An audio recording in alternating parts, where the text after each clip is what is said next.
Hello student, welcome to Shri academy. Hello guys, कैसे हो आप सभी। तो आज जो हम बात करेंगे चंडीगढ़ पीआरटी का जो इंग्लिश का सिलेबस है और हिंदी का जो सिलेबस है उसकी बात करेंगे गाइस कि आपके चंडीगढ़ पीआरटी के अंदर क्या क्या सिलेबस में आएगा हिंदी में और इंग्लिश में। क्योंकि अगर हमें सिलेबस पता है तो हम इजीली जो है एग्जाम की तैयारी कर सकते हैं। और मैं एक बार आपको बता दूं कि जो चंडीगढ़ पीआरटी का जो आपका पेपर है वो बहुत ज़्यादा टफ नहीं आएगा गाइस, इसलिए जो है इनकी बहुत ज़्यादा डेप्थ में जाने की भी ज़रूरत नहीं है हिंदी और इंग्लिश के लिए। तो बात कर लेते हैं, क्लास को शुरू करते हैं। तो सबसे पहले एक कोटेशन है। ये कोटेशन इसलिए है गाइस ताकि आपको मोटिवेशन मिल सके, क्योंकि जो एजुकेशन है वो जो है या कोई भी ऐसा काम जो आप कुछ नया करना चाहते हैं तो मोटिवेशन के साथ करना चाहिए। तो इसलिए है education is the most powerful weapon we can use to change the world. तो इसमें कोई दो राय नहीं है। तो आप भी जो है इस एजुकेशन को यूज करके you can change your own world. तो आप बात कर लेते हैं ग्रामर में क्या है, यानी इंग्लिश के अंदर क्या है। जो आपकी पीआरटी का जो सिलेबस दिया है या जो आपका पेपर है, कोई इन्होंने पर्टिकुलर सिलेबस तो नहीं दिया गाइस, लेकिन अगर हम थोड़े से बहुत पेपर को सर्च करते हैं, उसके ऊपर काम करते हैं तो हमें पता चलता है कि सिलेबस के अंदर क्या क्या है। तो गाइस एक तो जो है होल ग्रामर है, पूरी की पूरी जो है ग्रामर है इसके अंदर। वैसे तो किसी भी एग्जाम की बात की जाए तो सारी ही ग्रामर आती है, कोई ऐसा टॉपिक नहीं होता कि भाई ये नहीं पूछना, ये नहीं बताना। क्योंकि जहाँ पे इन्होंने कॉमन एरर का नाम भी रख दिया है गाइस, तो वहाँ जो है सारे के सारे टॉपिक अपने आप ही इंक्लूड हो जाते हैं।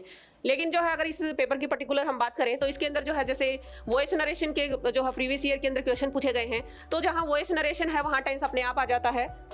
तो हम जो है इस यानी टेंस है, वॉइस है, नरेशन है, आर्टिकल है, प्रेपोजिशन है, कंजक्शन है, मोडाल्स है। तो गाइस जो नॉर्मली हमारे ग्रामर के टॉपिक हैं वो सभी इसके अंदर हैं। अब जो नेक्स्ट बात करते हैं वो पार्ट ऑफ स्पीच के जो टॉपिक हैं उनसे भी जो है कॉमन एरर बनती है। तो डायरेक्ट तो जो है जो पार्ट ऑफ स्पीच के टॉपिक हैं वो नहीं पूछे गए हैं, लेकिन जो है कॉमन एरर के अंदर ये क्वेश्चन बनते ही बनते हैं। तो ये जो हमारे टॉपिक हैं ये सभी जो है जो 8 से लेके जो है 12 तक हमने दिए गए हैं, ये हमारे जो है कॉमन एरर से रिलेटेड जो है टॉपिक होते हैं, यानी पार्ट ऑफ स्पीच के टॉपिक हैं। तो नाउन है, प्रोनाउन है, एडजेक्टिव है, वर्ब है। तो ये जो है नॉर्मली टॉपिक वैसे तो और भी होते हैं, लेकिन इनके अंदर जो कॉमन एरर है मोस्टली जो है इनका ही पार्ट रहता है। तो गाइस ये कोई जो है बहुत बड़ा इशू नहीं है, यानी कि जो है हमें कॉमन एरर के अपने रूल होते हैं। नाउन प्रोनाउन का बेसिक पता होना चाहिए, यानी कि आपको जो है बेसिक के साथ साथ देखो जो कॉमन एरर के रूल होते हैं वो थोड़े से डिफरेंट होते हैं। और जो आपका नाउन प्रोनाउन का ये नहीं कि सिर्फ डेफिनेशन है, पार्ट्स है, तो इस तरह के रूल नहीं पूछे जाते वहां पे। ना तो पार्ट्स की बात की जाती है, ना ही जो उसकी डेफिनेशन आपसे कोई पूछता है। इनके जो रूल्स होते हैं कॉमन एरर के वो जो है अप्लाई किए जाते हैं। तो कॉमन एरर जो है नॉर्मली यहां से बनती है। तो ये चीजें आपको जो है अच्छे से होना चाहिए, यानी कि इंग्लिश का जो सिलेबस होता है लगभग हर एग्जाम में एक ही होता है, बस जो एग्जाम का जो लेवल होता है उसके हिसाब से इनका जो भी लेवल जो है कम और ज्यादा कर लिया जाता है। अब यहाँ पे कुछ जो है लर्निंग का पोर्शन भी दिया गया है, यानी अगर हम प्रीवियस ईयर की बात करें तो इसमें कुछ लर्निंग का पोर्शन है। और आपके जो है ज्यादा क्वेश्चन नहीं है, 10 क्वेश्चन इसमें से इंग्लिश के बनेंगे आपके। तो इन 10 में जो है इंग्लिश, लेकिन ये है गाइस कि जब आप किसी एग्जाम में बैठते हो तो एग्जाम जो है वो जॉब का है, यानी क्वालिफाई पेपर हो तब भी, और अगर जॉब का पेपर है तब भी, तो आपको जो है हर एग्जाम हर मार्क्स के लिए जो है स्ट्रगल करना पड़ता है। क्योंकि इस पेपर की अगर हम बात करें, जैसे पंजाबी आ रही है, तो हमारे जो हरियाणा के स्टूडेंट हैं उनको जो है पंजाबी नहीं आती होगी, मोस्टली को नहीं आती है। तो उनके लिए क्या है कि उनके लिए वो चीजें हैं जो उनका जो है कंफर्ट जोन है। कंफर्ट जोन क्या है? हिंदी है, इंग्लिश है, टीचिंग एप्टीट्यूड है। तो ये आपका कंफर्ट जोन है, इसमें आप मैक्सिमम निकालेंगे तो आपका जो है जो एक कंपनसेशन हो जाएगा। अगर आप पंजाबी को सोल्व नहीं भी कर रहे हैं या आपको नहीं आती है तो एक कंपनसेशन करना पड़ेगा। तो कंपनसेशन कहां से होगा? जिसपे आपकी ज्यादा कमांड है, तो कमांड कहां? या तो इंग्लिश में है या हिंदी में है, टीचिंग एप्टीट्यूड है, तो ये आपके खुद के सब्जेक्ट है, इनमें आपकी कमांड बनेगी ही बनेगी। तो ये जो है बात कर लेते हैं इडियम फ्रेजेस का। तो गाइस इडियम फ्रेजेस जो है ये जो है हिंदी में भी आते हैं, इंग्लिश में भी आती है। तो इडियम फ्रेजेस जो है क्या, जिसको हम हिंदी में लोकोक्ति मुहावरे कहते हैं, तो वो चीज होती है। ये भी जो है कोई ना कोई 1 से 2 क्वेश्चन बनता ही बनता है। अगर आपको जो है इडियम फ्रेजेस वगैरह करनी है तो जो है यूट्यूब चैनल पे, जो हमारे यूट्यूब चैनल है श्री अकेडमी जिंद के नाम से, इस पे जो है मैंने काफी सारी जो है इडियम फ्रेजेस की जो है वीडियो बनाई हुई है, आप उसको देख सकते हैं। और मैंने जो है ट्रिक के साथ बना रखी है, यानी जो है आपको एक बार सुनते ही, एक बार पढ़ते ही, जैसे आप वीडियो देखेंगे एक बार उसको सुनेंगे वैसे ही आपको याद हो जाएंगी। तो ये जो है सारा, अगर आप चाहते हो कि वन वर्ड्स ये इडियम फ्रेजेस वगैरह आपको याद हो जाए और जो है जल्दी याद हो जाए और मैक्सिमम आप कर पाए इसको, तो आप जो है उन वीडियो को देखिए, आपको जो है वो ट्रिक से जो बताई हुई है आपको एक बार सुनते ही याद हो जाएंगी। ऐसे ही सब्स्टिट्यूशन है, सब्स्टिट्यूशन को हिंदी में जैसे हम कहते हैं एक शब्दों के लिए एक शब्द, या जो है वन वर्ड सब्स्टिट्यूशन कह लीजिए इसको, तो वो चीज है। इसके अंदर भी गाइस मैंने इसके 2-4 वीडियो इसके भी बना रखे हैं, आप उसको देख सकते हैं। इनके रूट वर्ड से मैंने इनको लर्न करवाने की कोशिश की है, तो ये चीजें जो है काफी जो है हेल्पफुल रहेंगी ये वीडियो, तो आप उसको देख सकते हैं। अब वोकैबुलरी की बात करते हैं गाइस। तो वोकैबुलरी के अंदर क्या होता है आपकी, सिनोनियम होता है, एंटोनियम होता है। सिनोनियम क्या होता है? सिनोनियम वो होता है जो सेम जिसका मीनिंग होता है और जो सिमिलर मीनिंग कह लीजिए। एंटोनियम वो होता है जो अपोजिट मीनिंग होता है, जो विपरीत वर्ड होता है, विपरीतार्थक जिसको हिंदी में बोला जाता है। तो वो जो है वोकैबुलरी के अंदर आता है।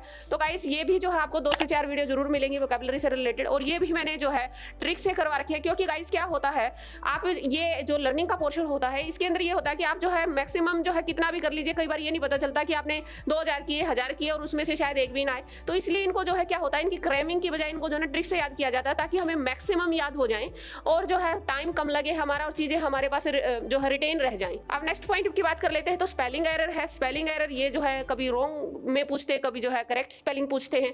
तो ये जो है नॉर्मली हमारा जो है स्पेलिंग से यानी कि स्पेलिंग गलत सही जो भी है।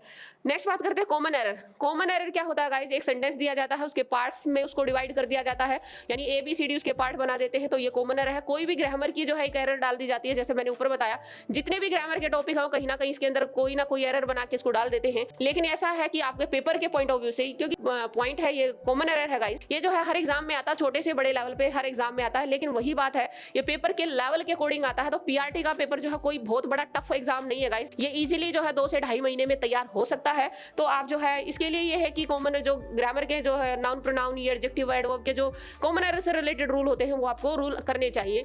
तो उससे जो आपका ये जो है इजीली तैयार हो जाएगा। तो आप जो है जो हमारा यूट्यूब चैनल है उसके ऊपर जैसे मैंने इतनी वीडियो बताई है, ग्रामर के टॉपिक मैंने करवा रखे हैं, कॉमन एरर की प्रैक्टिस करवा रखी है, तो आप उनको देखिए, आपके जो है बहुत सारे जो है डाउट अपने आप जो है दूर हो जाएंगे। अब बात कर लेते हैं सेंटेंस रीअरेंजमेंट। सेंटेंस रीअरेंजमेंट क्या है, यानी जैसा कि नाम लिखा हुआ सेंटेंस रीअरेंजमेंट, तो ये जो है सेंटेंस को रीअरेंज करना, यानी कि वो जो है पैराजम्बल्ड भी बोलते हैं, कई बार इसको अरेंजमेंट भी बोलते हैं, सेंटेंस रीअरेंजमेंट भी बोलते हैं। तो कुछ कह लीजिए की बात है ये, यानी सेंटेंस जो है 2-3 सेंटेंस दिए होते हैं वो आगे पीछे कर रखे होते हैं। और जैसा अभी मैंने कहा ना कि हर एग्जाम के टॉपिक है, ग्रामर जो है इंग्लिश जो है वो लगभग हर एग्जाम की है, लेकिन ये जो है एग्जाम के पॉइंट ऑफ व्यू से जो है इनका लेवल अप और जो है डाउन करते रहते हैं। तो यहाँ जैसे TGT के अंदर भी अभी आई थी रिसेंटली जो पेपर हुआ, उसमें काफी टफ दे रखी थी, लेकिन जो है PRT के लेवल पे आएगी तो ये बहुत ज्यादा टफ नहीं रहेगी। तो इसमें ये है कि थोड़ी बहुत आपकी जो है जो ग्रामर है वो भी यूज होती है, और नॉर्मली ये सेंस पे चलता है। तो जिसकी जो है रीडिंग स्किल है या सेंस है तो वो जो है इसको इजीली कर सकता है। तो आप भी आराम से कर सकते हैं, क्योंकि बहुत बड़े जो है हैवी सेंटेंसेस नहीं आएंगे PRT के पॉइंट ऑफ व्यू से। तो गाइस ये जो है आपका सिलेबस था इंग्लिश से रिलेटेड। तो ये जो है आपको क्या क्या तैयार करना है, कैसे कैसे तैयार करना है, थोड़ी बहुत जो है आई होप कि आपको इस वीडियो से हेल्प मिली होगी। अब बात कर लेते हैं कि हिंदी में क्या क्या आता है। तो गाइस जो हिंदी और इंग्लिश का सिलेबस होता है, इसीलिए मैंने भी साथ में ही लिया है, हिंदी और इंग्लिश का सिलेबस जो है लगभग एक ही होता है। तो अगर आपको बस उनको नाम पता होने चाहिए, और जिस एग्जाम में भी हिंदी या इंग्लिश आती है वो लगभग एक ही जैसी रहती है। तो ये जो ऐसी चीजें होती है, हिंदी हुआ, इंग्लिश हुआ, टीचिंग एप्टीट्यूड हुआ, टीचिंग एप्टीट्यूड में थोड़ी वैरायटी आती है, कहीं पेडागोजी है, कहीं चाइल्ड डेवलपमेंट है। लेकिन अगर हम प्रॉपर वे से हिंदी और इंग्लिश की बात करें तो ये एक बार तैयार कर लेने से जो है ये फिर जो है हर एग्जाम में तैयार हो जाती है। तो जैसे हम बात करें, सबसे पहले है व्याकरण की बात करें, तो यहाँ जो है व्याकरण में जो है जैसे थोरोली सारी ही ग्रामर आ जाती है, सारी ही व्याकरण आ जाती है, संज्ञा है, सर्वनाम है, क्रिया है, विशेषण है, क्रिया विशेषण है। तो जितने भी ग्रामर के टॉपिक हैं वो सब इसके अंदर आ जाते हैं। वर्णमाला से रिलेटेड क्वेश्चन आ जाता है, तो क्योंकि ये बेसिक है, भाई अल्फाबेट नहीं आते, वर्णमाला नहीं आती, तो फिर और क्या। तो हर पॉइंट से जो है, जब महाप्राण है, अल्प प्राण है, इस तरह के जो क्वेश्चन होते हैं, स्वर व्यंजन से रिलेटेड जो भी क्वेश्चन होते हैं, तो वो सब इसके अंदर आ जाते हैं, क्योंकि बेसिक ही यही है। एक्चुअल में अगर मैं बात करूं तो अगर हमारा हिंदी की बात करें तो सबसे जो इंपॉर्टेंट पॉइंट है वो वर्णमाला ही है। संधि से रिलेटेड है, अगर हम प्रीवियस पेपर की बात करें गाइस, जो पीछे पेपर हुए हैं, तो उनके अंदर क्या है कि संधि से रिलेटेड भी 2 क्वेश्चन थे और समास से रिलेटेड भी 2 क्वेश्चन थे। तो आप जो है संधि और समास को बड़े अच्छे से कीजिए, क्योंकि आपको कंपनसेशन करना है किसका, पंजाबी का करना है। तो किसी भी पॉइंट को आप छोड़ नहीं सकते। तो जैसे तत्पुरुष समास है, द्वंद्व समास है, तो जितने भी समास, कर्मधारय समास है, तो हर समास को जो है बड़ी बारीकी से बड़े अच्छे तरीके से समझिए। और संधि जितने भी टाइप की हमारी संधि आती है, गण संधि, यण संधि, गुण संधि, जितनी भी संधि है वो सभी को अच्छे से आप जो है तैयार कीजिए। अब है वाक्य विन्यास। वाक्य विन्यास में भी ये आता है कि ये कौन सा वाक्य है, कौन सा जो है ये जो है निषेधात्मक है या निज वाक्य है, ये कौन सा वाक्य है। तो इस टाइप के जो है वाक्य से रिलेटेड। और दूसरी बात ये है कि वाक्य को जो है यानी वाक्य का शुद्ध और अशुद्ध भी पूछ लेते हैं, यानी कि सिर्फ ये नहीं कि वाक्य कौन सा है ये भी पूछा गया है, ये तो है, इससे रिलेटेड भी क्वेश्चन है। अब जैसे शुद्ध और अशुद्ध, शुद्ध और अशुद्ध शब्द भी पूछते हैं, लिखे हुए शब्द को पूछेंगे कि ये शुद्ध है, शुद्ध बताओ, या अशुद्ध है ये, तो वो बताइए। इसी तरह से जो है वाक्य का शुद्ध और अशुद्ध भी पूछा जाता है, यानी कि वाक्य जो है कई बार ये लिख के पूछते हैं आपसे, एक सेंटेंस लिखा होता है कि ये सेंटेंस राइट है या रॉन्ग है, तो ये वाक्य का शुद्ध और अशुद्ध बोला जाता है। तो ये जो है इसका सिलेबस में आपकी पर्यायवाची है, विलोम शब्द है। पर्यायवाची वही है जिसका सेम मीनिंग होता है, विलोम शब्द वो होता है जो आपके विपरीतार्थक होते हैं, यानी उल्टे शब्द होते हैं। तो ये वोकैबुलरी है भाई, इनका एक रीडिंग लेनी होती है, क्योंकि हिंदी में भी वोकैबुलरी ये है कि भाई अनलिमिटेड है, आप जितनी याद करें उतनी कम पड़ती है, क्योंकि लैंग्वेज है, लैंग्वेज में जितनी वोकैबुलरी आपके पास हो उतना ही अच्छा होता है। तो एक क्योंकि लेकिन इसका एक बेनिफिट भी है कि हमारी मदर टंग है तो मोस्टली वर्ड हमें वैसे भी याद होते हैं, तो एक टाइम मिले तो एक रीडिंग ले लेनी चाहिए। अब यहाँ पे वही अनेक शब्दों के लिए एक शब्द है, तो ये भी जो है यानी कि इंग्लिश में इसको वन वर्ड सब्स्टिट्यूशन कहते हैं। तो गाइस लगभग जो है सेम ही आपका जो है इंग्लिश हिंदी का सिलेबस है, और क्योंकि हो भी क्यों ना हो भाई लैंग्वेज है, लैंग्वेज का जो सिलेबस जो है हमेशा एक जैसा ही रहता है। तो गाइज इसमें से जो है बहुत सारे जो है, जैसे इंग्लिश की मैं बात करूं, हिंदी में भी मैंने जो है संधि करवा रखी है, समास भी करवा रखा है। और अगर मैं संधि की स्पेशली बात कर दूं यहाँ पे, तो संधि मैंने जो है एक यूट्यूब पे ही, अपने यूट्यूब पे श्री अकेडमी जिंद के नाम से जो आपका यूट्यूब चैनल है, उसमें संधि को मैंने जो है एक बिल्कुल डिफरेंट तरीके से करवाया हुआ, ताकि आपको क्रैम ना करनी पड़े। क्योंकि उसमें अगर मैं बात करूँ हिंदी के अंदर अगर कोई टेक्निकल जो है टॉपिक है तो वो संधि ही है, जिसमें हमारा दिमाग पूरी तरीके से लग जाता है कि भाई ये चीज़ आएगी, वो चीज़ आएगी। यानी फॉर्मूले की बात करें, रूल्स की बात करें, तो वो संधि के अंदर ही आती है। तो संधि को भी मैंने जो है ट्रिक से करवा रखा है, आप उसको देख सकते हैं।